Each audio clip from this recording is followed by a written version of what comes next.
Hi there, Isha here, and welcome to the Higher Life, where I take concepts that are considered esoteric, new agey, and spiritual, and unpack how you can apply these as practical tools to create a radical, positive shift in your life. And the belief here at Higher Life TV or the Higher Life Academy is that radical positive shift stems from feeling more empowered in your life, having access to an inner resourcefulness that really helps you show up in this world in a far more powerful way. And in today's episode, I want to talk about one of the 3 key questions that we answer at the Higher Life Academy, and that is, how does life really work? Now, of course, this is not probably a question that you can simply answer like a yes and no answer. It has many layers to it, and there's many different ways of exploring how life really works. And we know that there are so many ideologies and disciplines out there that seek to explain, I guess, the very nature of our existence. And while these topics are really powerful topics to really unpack, it's useful to have some sense of how you're actually going to apply the wisdom that you gain through this exploration into your life in a way that feels very pragmatic and practical. That is, it has a practical outcome of feeling more empowered and being able to live your life in a way that really generates this sense of equilibrium and a sense that you really are in charge of yourself in your life. And the last few episodes, I've really tried to dig deeper into this concept of a self, the self that you are, I guess, identifying with or that allows you to live in this world. So it's this self at the moment that we're seeking to unpack and empower in one way or another. So how life really works when we're talking in the context of empowerment may seem different to how life really works if we're going from a really purely spiritual perspective. Now, lately I've been exploring the work of Rupert Spira, who is a teacher of non-duality, and there is so much wisdom in that teaching, and probably that is, I guess, the most truest explanation of how life really works.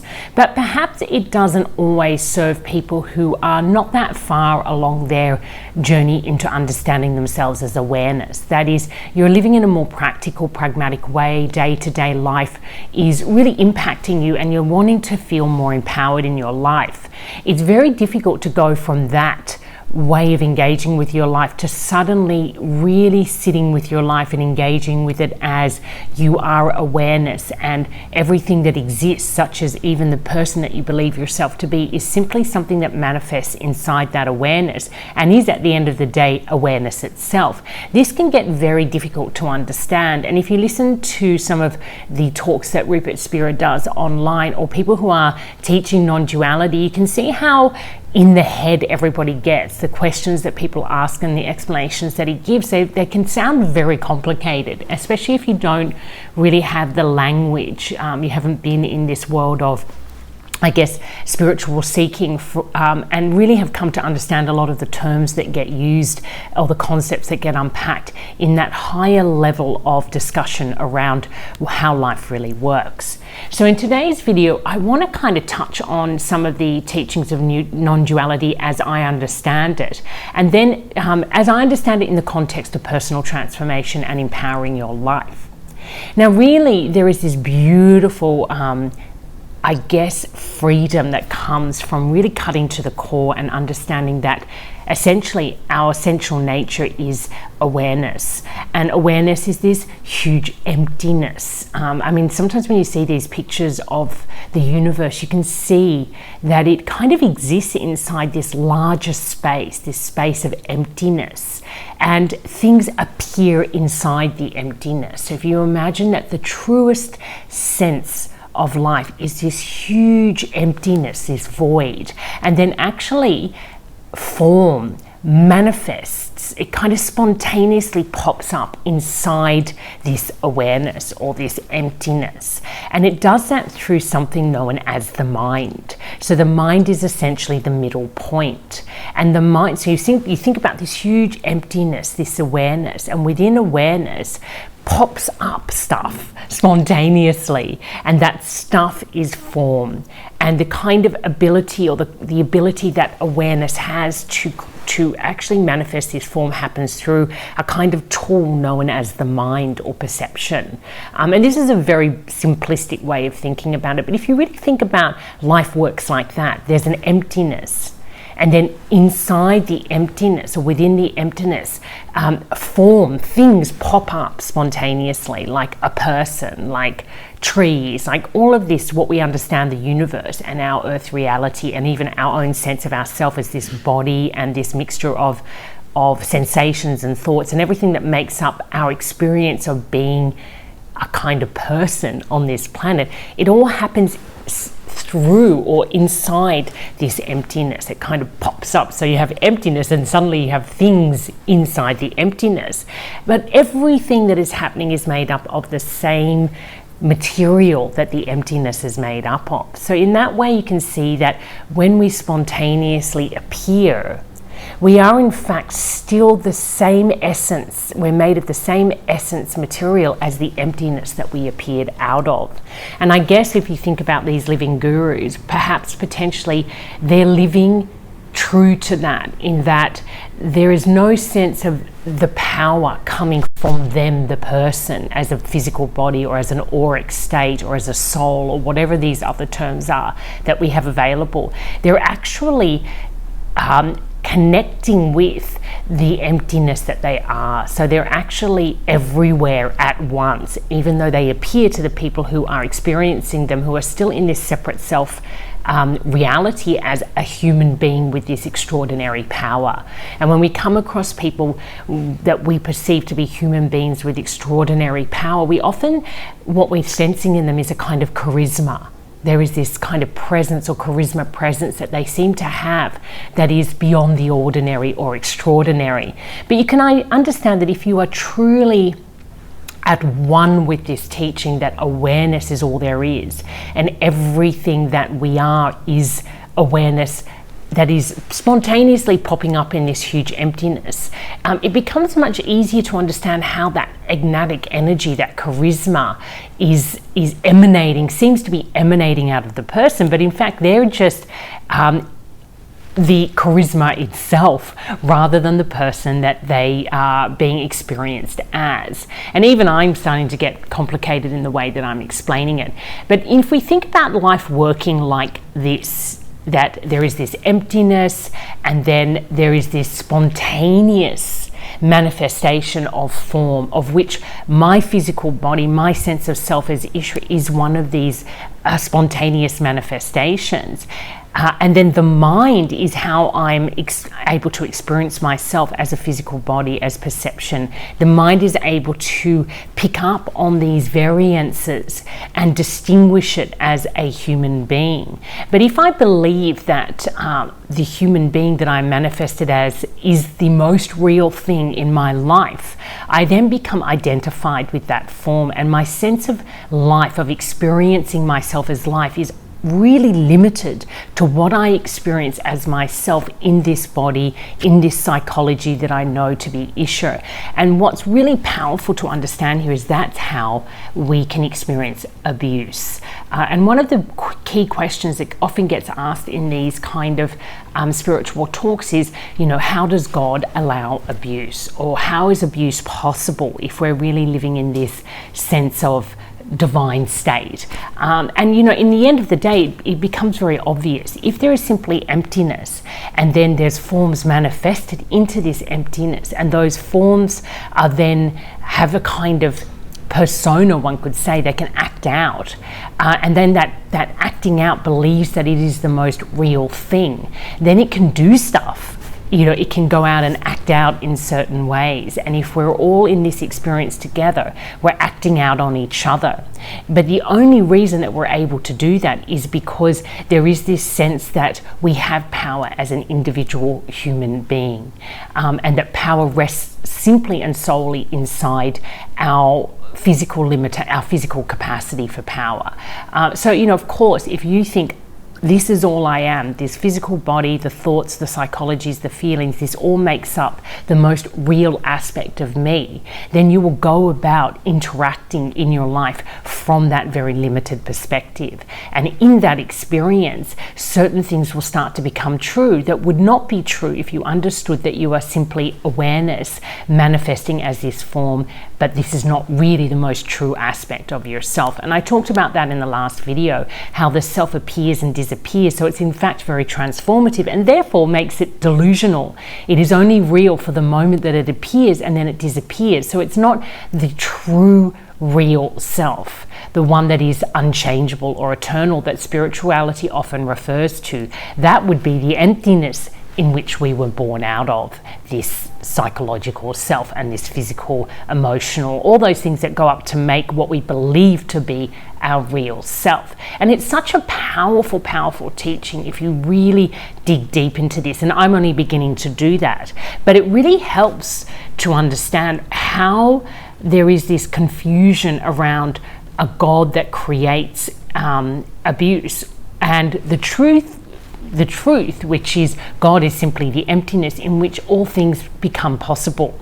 So, once it becomes possible and it is manifested, it is beyond the power of any type of God. But the misconception is that God is actually an influence that directs our lives, that directs what's happening, that has a mind that is that is separate. But that is us, the human being. We have that sense of separation as a psychological experience, and therefore we believe that the power, if we think that we're a separate entity, we believe that power resides in this separate entity. And so it's very easy to see then how power play, which conflict and abuse and all these things can easily occur. So, these kind of things, and I never understood that when people would say, well, God, you are God, or God is within you. What I understand now is if God is simply emptiness, that awareness that all things exist within, then of course the God in us is that awareness, is that basic form, that basic nature, that material of emptiness that we all are made up of. It's the thing that is what we are, and everything else that we experience as ourselves to be beyond that is simply that delusional or transformative aspect. It's a psychological self, it's an emotional self, it's a physical self, but all these things come and go, which means that in one way or another they're not real. They're real momentarily and then they dissolve, and it makes them transformative, adaptive, and that's when we start to see how patterns play out. Now, in the work that I've been doing at the Higher Life Academy, it's really about the path of empowerment. I've traveled in a different direction from this. So basically, I've come from really experiencing this sense of self that is physical, that is emotional, that is psychological, as being real. And I've had to kind of turn inwards and focus on my experience as a human being from this fixed sense of self, and start to really notice how it doesn't really feel true, that there is things beyond that fixed sense of self. There's a sense of self that is adaptable. And I learned that by really going into my suffering and looking at how did the way I was raised as a child create certain perceptions or behaviors or psychological patterns that actually have me acting out through my physical body, through my speech, through the way I relate to people in particular ways. And I could see that underneath all of that is patterns. And so I worked with, archetypes, which is the language of patterns. I worked with strengths and qualities, which is the language of how awareness in a way operates when it manifests into form. It does that through variance, through giving us particular qualities that make us slightly different, our experience of being human different to another human being. So in this way, awareness that is emptiness is actually able to manifest in a very creative way. Every human being is unique in its own way because the manifestation is made up of all these variances of patterns. So if we really want to unpack how does life really work, we have to really go to that level of detail. We could cut to the core like they do in non-duality and just go, well, look, at the end of the day, if you really, really can go to that level of self-inquiry where you really get it, that all we are is awareness, and everything that we believe ourselves to be in terms of that psychological perception of I, or anything that is based upon sensations or physicality, is in fact the delusion. It is real in that we do experience awareness through this physical body. So in some ways it gives us a sense or a taste of what awareness is, but it is never the true essence nature of awareness. The emptiness is the closest I believe we'll ever come through this human mind to really understand that awareness is that emptiness that everything is born out of. Even though it is born out of it, it is still made of the same matter. The same way as when I birthed my child, she is human like me, but she has a unique humanness to her. We both know that we are human, made of the same matter in this case. However, she's a unique human being. And it's very easy to grasp that. And in the sense, that's what the non-dualists are saying, that at the end of the day, the essence nature, the truest sense of what we can believe ourselves to be is that huge emptiness, that material that the emptiness is made out of, that we may never really fully grasp, or we may one day. We may, I guess that there are these living gurus who are experiencing that on some level or another, which is something that I haven't experienced, but I can get there. It's not that I believe it, I can get there. It makes sense. It's how I experience life. If you're really struggling, the minute that you move into that emptiness, the struggle disappears, right? Struggle is only made possible by the idea that reality as we know it to be through this separate mind is the most real reality, and therefore we need to fight to survive, to thrive in this physical separate reality. Of course you're going to suffer because it's not true, and suffering comes from living your life through a false perception. All abuse comes from a belief that somehow the action that you're going to take is a matter of your survival, your psychological, emotional, but it's usually the separate self survival. It's always the separate self survival. So while that separate self is the truest reality for you or for another person, that is the experience that you'll have, which is of course of conflict or of scarcity, that sense of, needing to fill yourself up to be okay. Now, on a final note, I'm still unpacking this myself, but this is such a powerful place to find yourself in, because it really gives you that sense of empowerment at the core, where it doesn't matter what happens in your life. You can instantaneously dissolve back into the awareness and meet whatever is happening with complete freshness. So the funny thing is, there's a few things that got bandied about in spirituality when I was sort of moving into this area that I didn't always understand, like innocence. People say, that God is innocence or children are innocent, and they talk about this innocence.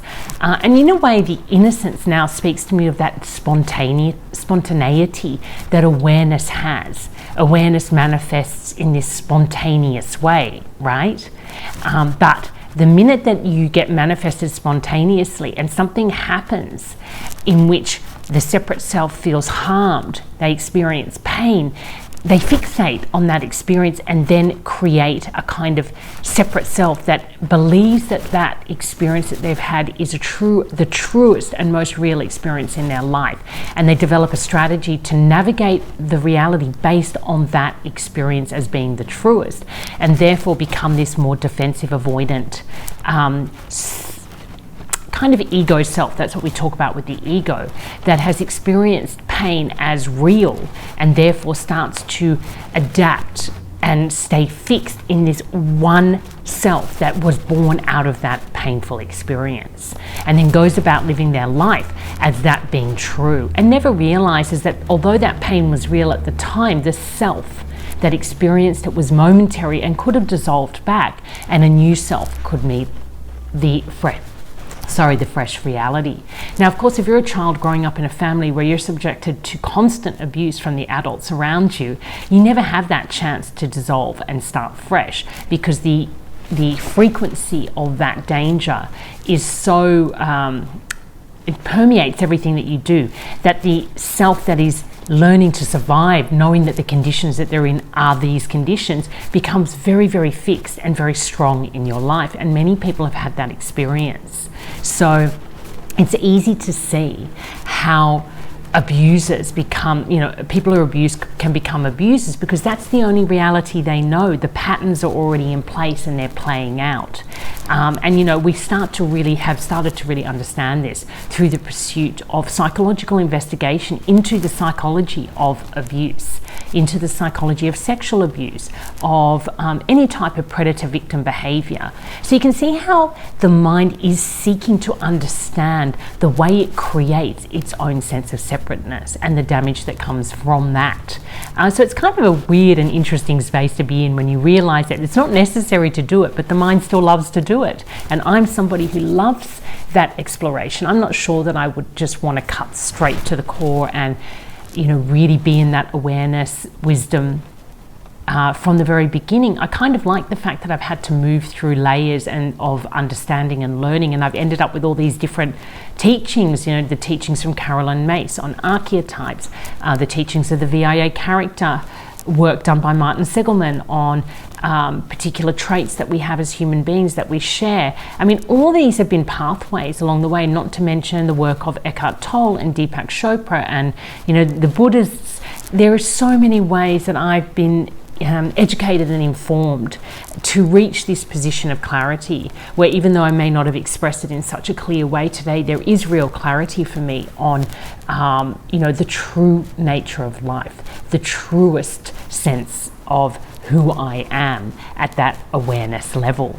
And I can really start to call on this experience of knowing and help myself be able to feel more grounded in the duality in the everyday life that we live in. I can use my mind more effectively. I can manage my emotions more effectively. I'm more empowered by this teaching.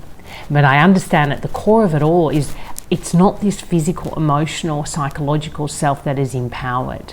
That is the self that's actually disempowering. I'm just becoming more aware of how all of this works, the flow of things, that if I come out of emptiness and I exist through the mind, it really helps me then use that mind more effectively. I see the true purpose of the mind, rather than using the mind to kind of help me navigate this separate physical world, which is what most people use their minds to do. And it's not really the best and most effective way. So all these teachings and pathways that have been on offer, they do help us train up and be able to be prepared for the closer and closer that we get to awareness, the more, it's almost like the more capable we need to be able to actually process what we are coming to understand about ourselves, and we can build up to that incrementally. A good solid path is an incremental one where you develop the inner strength to actually hold the new awareness that you are gaining access to. The separate self is simply always becoming more aware of itself as a delusion, and that of course can create craziness in some people. So it's a smart move to go through different modalities and never to discount one modality as being untrue, because it potentially is a part of the truth and not the whole truth. So I hope this has been helpful. It's my first attempt at really starting to unpack this question of how life really works. It's the third segment in the pathway offered, the Empowered Way pathway offered at the Higher Life Academy, where we first start with really starting to get a sense of who am I beyond this very obvious sense of self, my gender, my name. Then we start to look at how are these patterns evolved in which my ego has become the driver of my life, and how can I start to dissolve that. And then the third, we start to really look at how does life truly work, and we call upon all the wisdom that we've gained through those first two parts of the journey to really then be able to show back up into the material plane and contribute from our truest self. So if this sounds exciting, absolutely check out the courses at the Higher Life Academy. We do have a free one, a masterclass that can kickstart a spiritually driven life for you, and then the first masterclass, the Empowered Way, which can really set you up for success. But I'm not going to explain those here. I have videos on the Higher Life Academy that gives a detailed explanation of what to expect in those courses. So until next time, take care and love life.